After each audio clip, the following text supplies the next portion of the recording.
Olá, gente. Boa noite para quem está aqui no Brasil. Bom dia para quem está no Japão.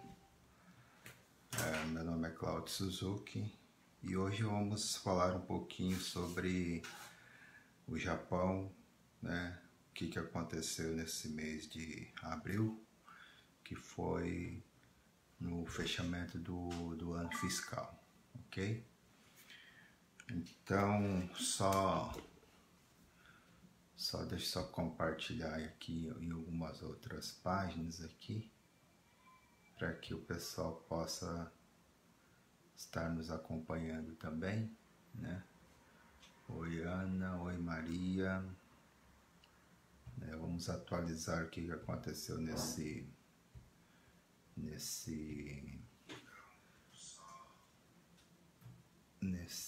feriado de Japão que acaba hoje lá. Algumas fábricas continuam ainda, né, que acaba na terça-feira. Então hoje a gente já faz um tempinho que eu não fazia uma live, então hoje a gente vai fazer essa live aí para atualizar o pessoal, né, que quer tirar informações para quem quer ir para o Japão, né? Então bom dia, olá Fernanda, só afastar um pouquinho aqui, né? Então, nesse período aqui de boa noite, nesse período aqui que a gente ficou um pouco ausente das lives, então vou atualizar o pessoal, né, o que está acontecendo lá no Japão, aqui no Brasil, né? Então, nesse período todo, muita gente entrou em contato, mandaram mensagem, ligaram, WhatsApp, Facebook, LinkedIn, né? Então, o pessoal que está aqui no Brasil quer informações sobre o Japão, além da minha pessoa, vocês podem acessar o site do Portal Me, né, portalme.com. Lá tem muita informação sobre o Japão. Esse portal é 100% online e eles falam sobre o dia a dia, né, dos brasileiros lá no Japão. Eles também divulgam os acontecimentos na cidade, divulgam também as vagas de emprego, né, o que está acontecendo, as festas, os treinamentos, os eventos, né, tudo isso tem lá no Portal Me do nosso amigo Júnior e do Argeno. E também tem a revista Alternativa, né, que é uma revista impressa lá no Japão, do nosso amigo Tai. Essa revista começou a ser distribuída aqui no Brasil. Também tem muita informação muito boa, né, para os brasileiros que pretendem ir para o Japão, para os brasileiros que moram no Japão também, né? E fora o Facebook, né? Então eu tenho colocado muitas informações no Facebook, né? E a tendência é cada vez mais a gente colocar mais informações, aumentar os números de lives, né? Então vamos começar com o item ano do fechamento fiscal, né? Foi mês passado, né? Semana passada teve o fechamento do ano fiscal e o que mudou. Então, para quem trabalha no Japão, o que mudou é que eles limitaram a 45 horas mês, porém, durante 6 meses do ano você pode ultrapassar essa quantidade de horas e começou a ser aplicado para as grandes empresas, né? As pequenas empresas a partir de 2020. Então essa é uma informação que está na mídia do Japão, que o pessoal tem perguntado, né? E tem caído muito as horas extras, né? E também a parte de empregos. Caiu por quê? Porque quando é fechamento do ano fiscal, né? Eu falo fechamento do ano fiscal e também é a época em que os japoneses, né, os estudantes vão para o mercado de trabalho no Japão. Então, esse período, o pessoal, as empresas japonesas contratam os japoneses, que são, no caso, são Shain, né? Então, isso que acontece é que diminui a contratação de estrangeiros, né, nas fábricas.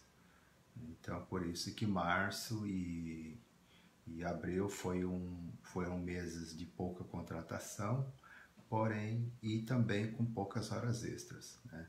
A tendência agora é que a partir desse mês de maio, no final do mês de maio e junho, comece a aumentar as propostas de emprego no Japão. Olá, Wesley. Olá, Olá, Adelson, tudo bom? Yamanasi, tudo bom? Koga, Cido, tudo jóia? Né? Então a tendência é de aumento, né, na parte da contratação. O que eu sempre tenho comentado também, gente, é que todos sabem que outubro teve a nova lei das empreiteiras e de lá para cá o que mudou bastante foi a exigência na língua japonesa, né? Então, até outubro do ano passado, quase que não se exigia a língua japonesa, né?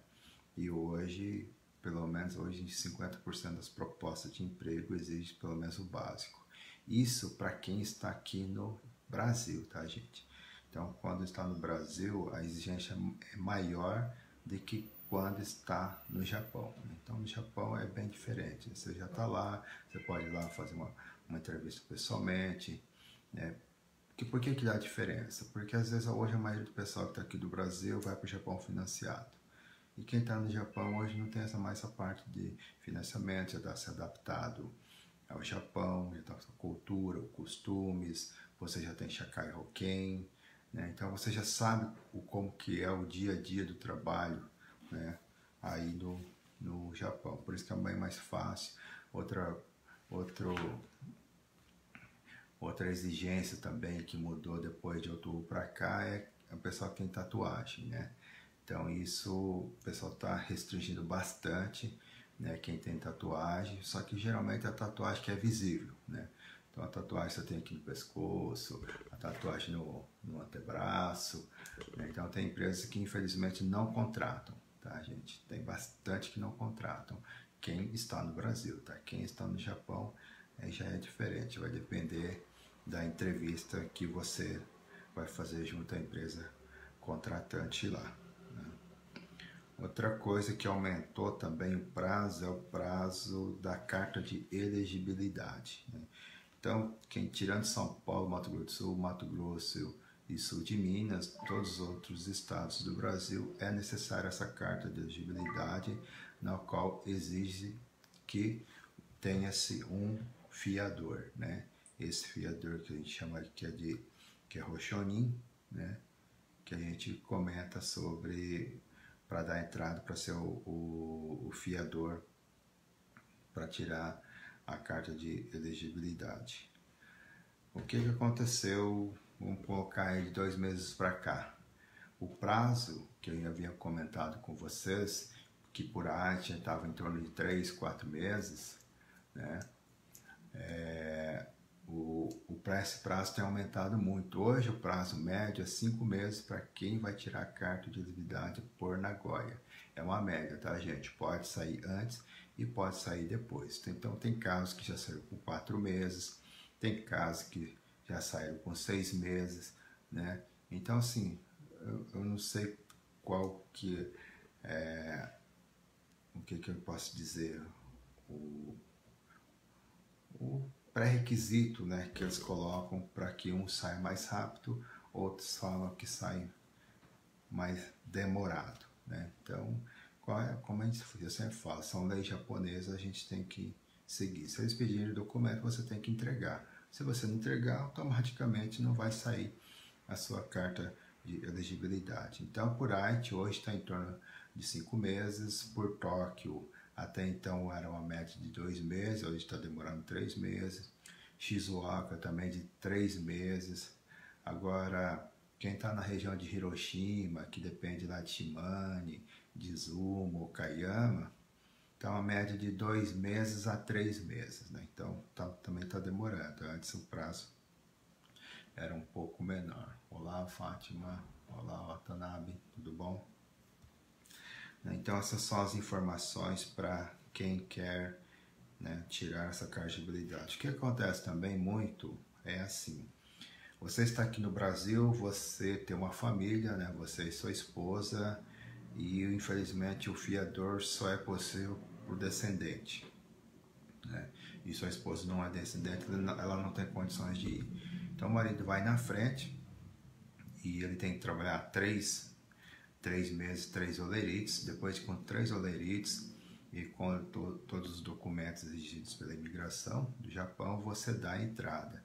Então, se você está em Haiti e se você for trazer, né, algum familiar, então isso você pode colocar, ó, 3 meses de Japão, mais 5 meses de elegibilidade são 8. 8 mais um mês aqui no Brasil são 9. Então, hoje, para você ter uma média de quem for do Brasil para o Japão, para tirar a carta de elegibilidade para mandar algum familiar, hoje você pode colocar aí no mínimo 8 meses para embarcar para o Japão, para quem depende da carta de elegibilidade.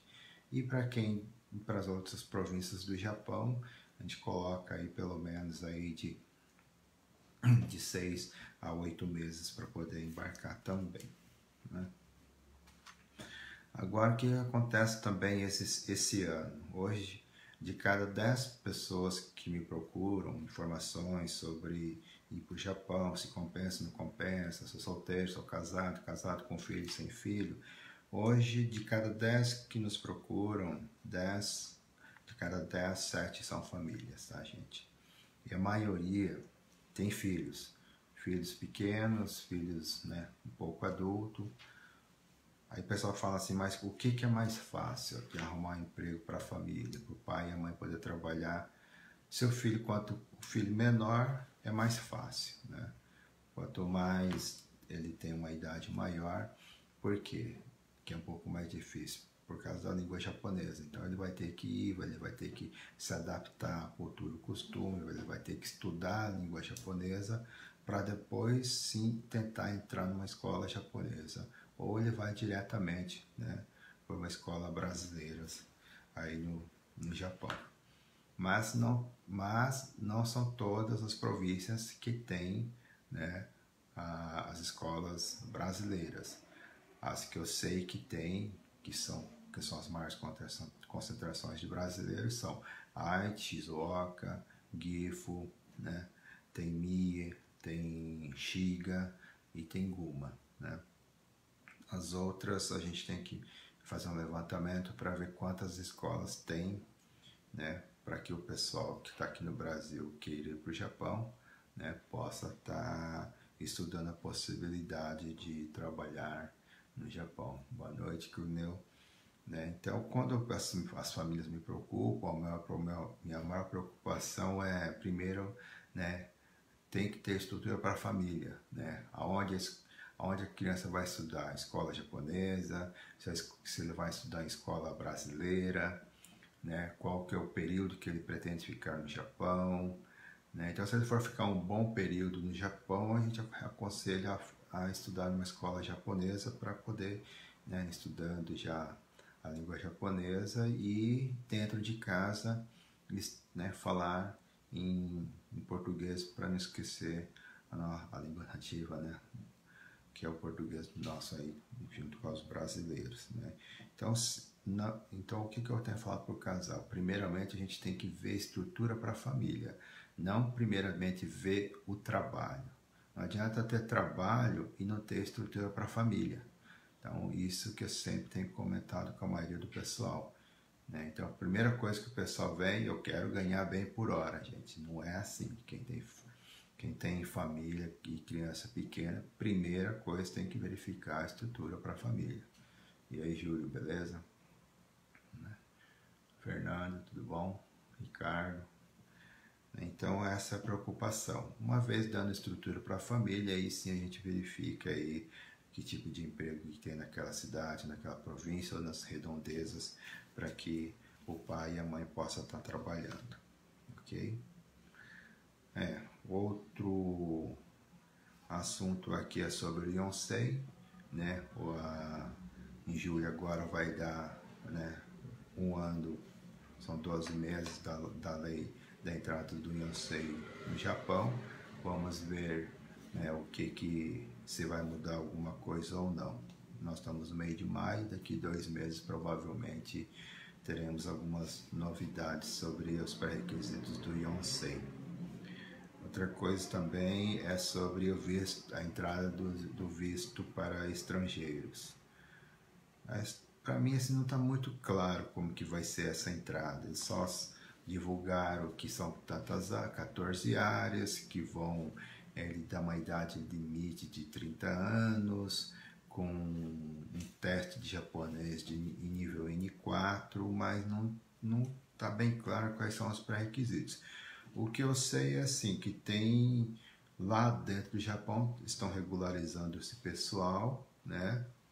E o pessoal tem comentado que a princípio a opção é para os asiáticos, pela proximidade com o Japão e pela facilidade, né, de aprender a língua japonesa. Né? Então, tudo que é novo leva-se um tempo. Então, vamos aguardar mais um pouco, verificar, porque até informações que eu tenho, até mesmo a imigração não tem todas as informações sobre esse visto para estrangeiros. O pessoal pergunta também para mim até qual idade que as empresas do Japão contratam. Então, hoje eu tenho visto até 65 anos. Né? Até 65 anos já vi o pessoal embarcar e trabalhar. Quem já acima aí de 55 anos, vamos colocar, hoje a maioria são áreas de alimentação. Então, a área de alimentação engloba a parte de bentô, a parte de confeitaria, a parte de padaria, né? Tudo que for nessa área de alimentação. E o salário, né, não está ruim não, está até bom. Inclusive tem até vaga para trabalhar nessa área em Okinawa, né? Então o pessoal aí que já está aposentado, né, e que já foi para Okinawa gostaria de trabalhar lá em Okinawa, está tendo vaga por lá, né? Oi, Romeu, tudo bom? A gente precisa conversar. Oi, Dani, tudo bom? Então, agora a parte de eletrônico autopeças, né? Então o pessoal está contratando bastante, tanto homem como para mulher. Hoje tem várias empresas que pagam o salário igual tanto para homem como para mulher, né? Então o pessoal que está procurando um serviço tenta verificar essa parte aí de salário, né? Sobre, né, que eu falo agora há pouco sobre família, sobre um conjunto que a gente fala, né? A moradia, a distância de trabalho, de onde você mora, né? Então a gente tem que ver um conjunto, não somente ver o salário, que a primeira coisa que o pessoal quer ver é salário, salário, salário, né? E muitos hoje, que eu falei, de cada 10, 7 são famílias, e de cada 10, 5 estão indo pela primeira vez, né? Então, gente, quem está indo pela primeira vez não é do jeito que às vezes eles querem, né? Eles têm que se adaptar primeiro à cultura, os costumes, às exigências do governo do Japão, né? E com o tempo você vai se adaptando lá e sim você pode lá verificar o que será bom para você. Olá, Eduardo, né? E uma coisa aqui que eu tenho atendido também ultimamente são brasileiros que estão aqui no Japão ou no Brasil e que nasceram no Japão, estudaram e com aquela crise ou com o tsunami que teve, voltaram para o Brasil e tem um bom nível de japonês. Esse pessoal, a maioria estudou, né, fez faculdade ou fez um nível técnico. Então esse pessoal que tem nível superior, nível técnico e tem a partir do N3, N2 de japonês, eu sempre deixo claro que quem tem esses pré-requisitos, você pode tentar uma vaga de trabalho a nível técnico, a nível profissional, não somente focado em fábricas, né? O último live que eu fiz com um profissional da área de TI, ele deixou bem claro que ele tinha uma multinacional do Japão contratando estagiários que tenham pelo menos N3 em japonês e que também tinha que tem um nível técnico em projetos, né? Principalmente AutoCAD e com salário inicial de 400 mil ienes. Se vocês forem ver 400 mil ienes, é muito mais que trabalhar numa fábrica com 3 horas extras mensais, né? Então essas informações são mais para quem tem o nível, né, em língua japonesa de N3, N2 até o N1, que tenha um nível superior e um nível técnico e também que tenham uma base de experiência, né?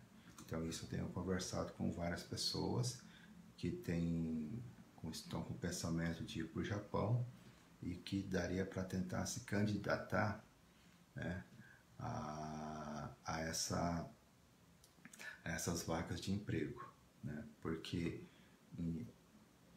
oportunidade de emprego no Japão tem muitas mesmo, né? Então, se último levantamento nós estávamos com mais de 163 vagas de empregos para cada 100 candidatos em fábrica, imagina a nível técnico e a nível profissional. Então, as vagas são muitas mesmo, né? Então, eu falo para o pessoal, você tem que estar preparado.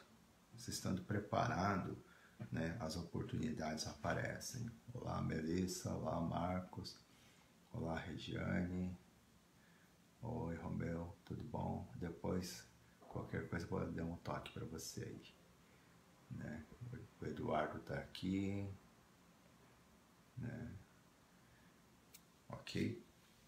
Então, no modo geral, né, eram essas informações que eu queria passar, né, para o pessoal que está nos assistindo aqui ao vivo, o pessoal que vai estar nos assistindo depois. Eu vou estar compartilhando aí no YouTube, no Facebook, né, em diversas páginas, né, que essas informações são boas tanto para quem está no Japão, né, e principalmente para quem está aqui no Brasil, né, pensando em ir para o Japão. O que eu posso dizer também é que esse mês de abril para cá, o volume de brasileiros querendo ir trabalhar no Japão aumentou muito, tá, gente? É muita gente querendo ir aí para o Japão trabalhar, né? O Brasil, todo mundo sabe que com a crise na segunda semestre de 2014 ainda aos pouquinhos está se levantando, mas ainda não vai ser esse ano, né? Ainda, por mais que a gente esteja em maio, a gente está projetando realmente somente para a partir do ano que vem, ok? Então, gente, era isso as informações. Agradeço novamente o pessoal que nos assistiu. Então, boa noite para quem está aqui no Brasil. Um bom dia de trabalho, né, para quem está aí no Japão, ok? Então, muito obrigado e um grande abraço.